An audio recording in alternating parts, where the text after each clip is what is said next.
everybody, I'm Alyce-Kay Reckelhaus from Threshold of Hineni and the Widow Reckelhaus, and we're going to talk some more about Abraham and Sarah and Isaac. So we're going to go ahead and read the scripture right now at the beginning. It's in Genesis 22. Ziggy, access the Bible. Welcome to the Bible Skill. I can read inspirational scriptures to you. Read Genesis chapter 22. Welcome to the Bible Skill. I can read inspirational scriptures to you. Read Genesis chapter 22. Genesis chapter 22 verses 1 to 24. And it came to pass after these things, that God did tempt Abraham, and said unto him, Abraham. And he said, Behold, here I am. And he said, Take now thy son, thine only son Isaac, whom thou lovest, and get thee into the land of Moriah, and offer him there for a burnt offering upon one of the mountains which I will tell thee of. And Abraham rose up early in the morning, and saddled his ass, and took 2 of his young men with him, and Isaac his son, and clave the wood for the burnt offering, and rose up, and went unto the place of which God had told him. Then on the 3rd day Abraham lifted up his eyes, and saw the place afar off. And Abraham said unto his young men, Abide ye here with the ass, and I and the lad will go yonder and worship, and come again to you. And Abraham took the wood of the burnt offering, and laid it upon Isaac his son, and he took the fire in his hand, and a knife, and they went both of them together. And Isaac spake unto Abraham his father, and said, My father. And he said, Here am I, my son.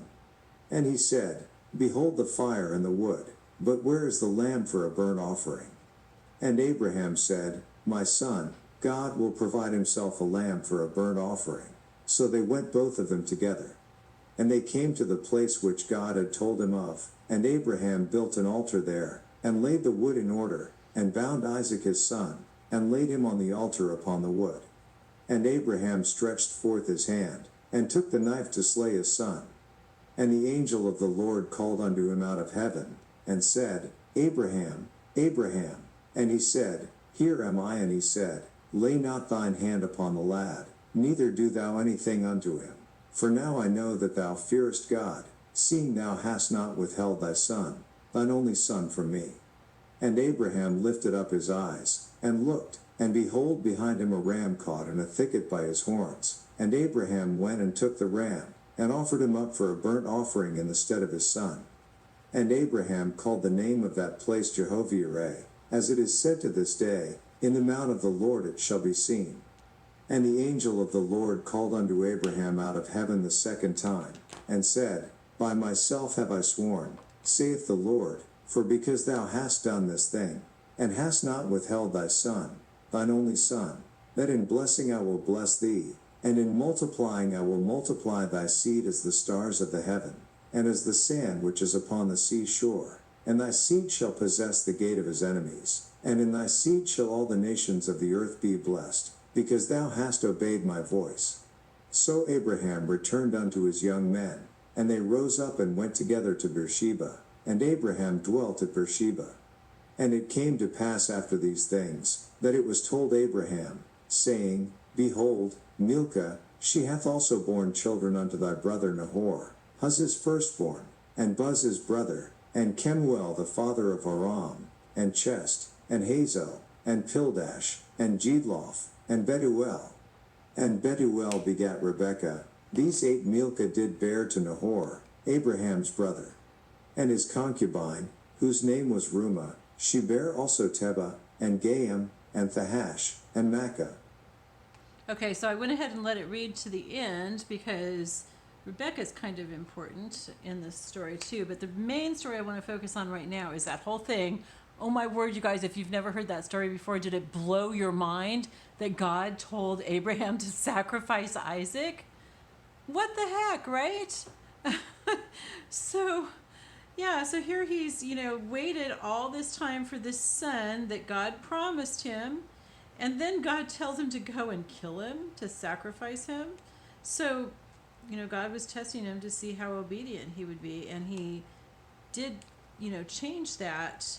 But Abraham was ready to do that. I mean, he had his hand up and he was ready to kill Isaac, and then just at the very, very last second, the angel of the Lord, which sometimes is a picture of God or Jesus, sometimes not. I'm not really sure about that particular one, but the angel of the Lord stopped him, and then there was a ram in the thicket, and God doubled down on his promise to Abraham because he had obeyed him. And so that's a really incredible story. So what I wanted to tell you about Rebekah. So Isaac grows up, and there aren't any women that are appropriate in the land for a bride for Rebekah. What color should we make Abraham's garment? I mean, we did orange for Sarah. That's probably not realistic. So let's do purple for Abraham. And so, again, there's this kind of crisis here, and so Abraham sends his servant Eliezer, and he makes Eliezer promise that he's going to go to Abraham's relatives, and he's going to get a wife for Isaac, who's grown at that time. And so Eliezer goes, and he prays, because he doesn't know, okay, Lord, how am I going to find the right wife for Isaac? I've got to come home with the right wife.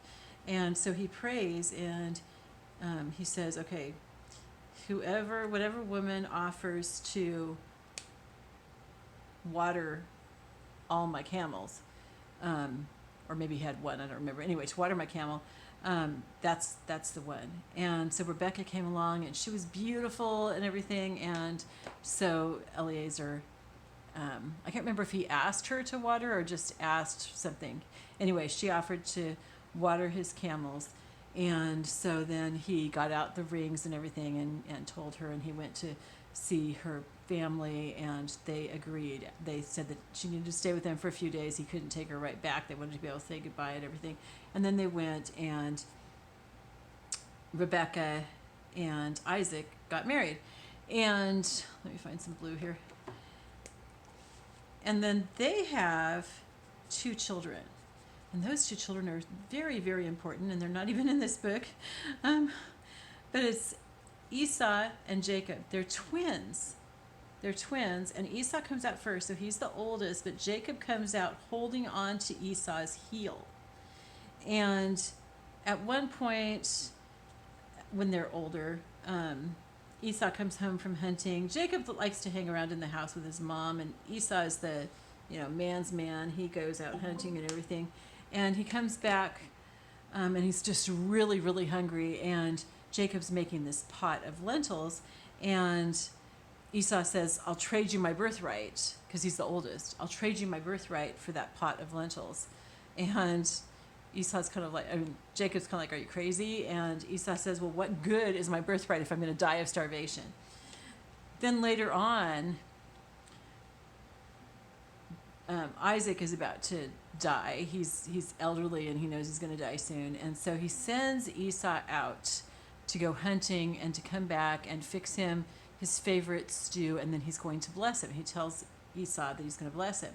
Well, while he's gone hunting, Rebekah gets Jacob and says, go kill some goats. Let's fix them up. I can make them taste like that stew that your dad's looking forward to Esau bringing home to him. And she takes the skin from the goats and puts them on Jacob's arms, because Jacob wasn't hairy, but Esau was. And Isaac was blind at that point. So Jacob comes into Isaac with this stew, and Jacob's all, wow, how did you do this so fast? And he said, oh, God just blessed me and everything. And Isaac is a little suspicious maybe, and he has Jacob come over, and he feels him, and yeah, he's hairy, so it must be Esau. So he eats, and then he blesses Jacob. And as Jacob leaves, Esau comes back, having hunted and everything, and his father says, oh my goodness, I'm so sorry, but I gave the blessing to Jacob. And so obviously Esau is furious, because Isaac says he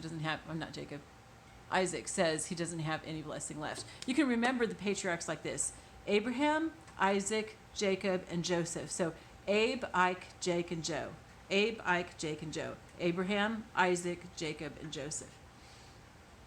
And so Sarah has Jacob run away back to her relatives, to Laban, I think her brother, and that's where Jacob meets Rachel and Leah, and then he's also given 2 of their servants, and so he has 4 wives and has 12 sons.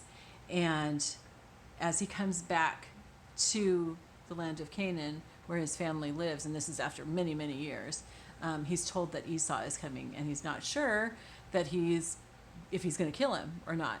And so he sets everything up with lots of gifts and everything, but God wrestles with him overnight, and God changes his name to Israel.